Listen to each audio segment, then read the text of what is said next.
William Morrow and HarperAudio present Let Us March On, a novel by Shara Moon, performed by Chilton.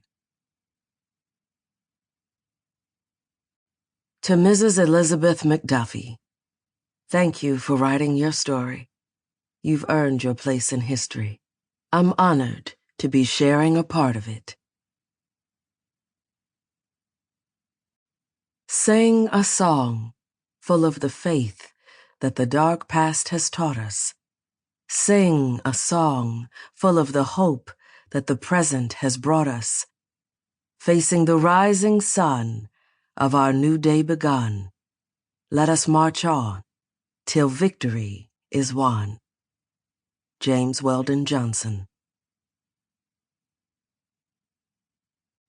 Prologue. April 11th, 1966. Atlanta, Georgia. Oh, darling boy.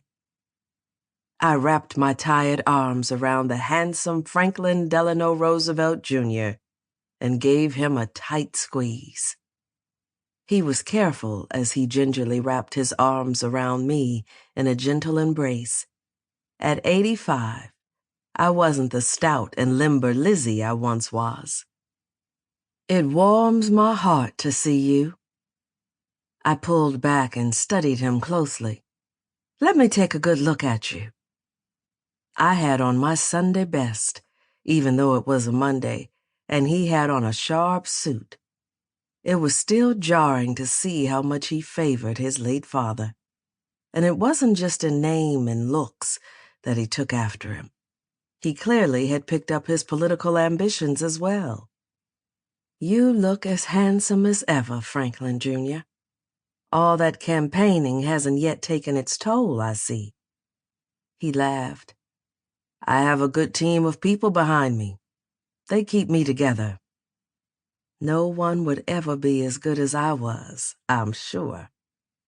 No one, he agreed. As a matter of fact, there's an open spot just for you if you're interested. No, thank you, honey. I patted his hand. Besides, you couldn't afford me now anyway. He threw his head back and laughed deeply. That laugh reminded me so much of his father that I couldn't help but share in his mirth. You're probably right, Duffy. I took his hand and guided him to the sitting room. Here, come sit. They can wait a little while for us to visit first. Franklin Jr. helped me down into my seat before taking the chair beside me. Your mother sent me a very sweet letter right before her passing. Franklin Jr. nodded.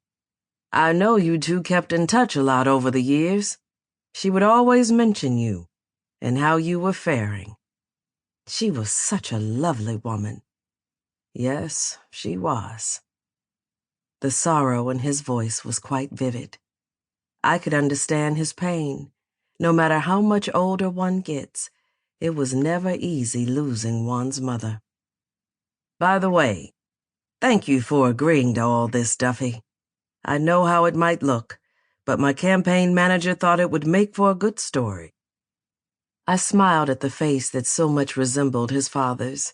Franklin Jr. wasn't the youthful man that I remembered, yet the way his eyes sparkled made me think of another lifetime ago, when he was a more rowdy young man. Well, he's not stupid.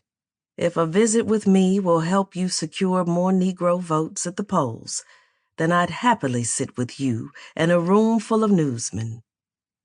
A look of relief flashed across his face, and I patted his arm in reassurance again.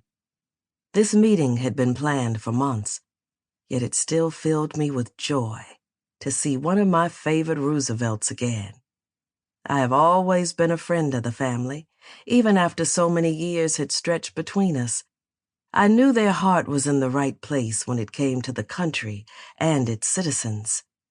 Yet as much as Franklin Jr. had my support for his bid for the New York governorship, and tomorrow was the anniversary of his father's death, a solemn day for us all, I still felt it important to remind him of his responsibilities. Sample complete. Ready to continue?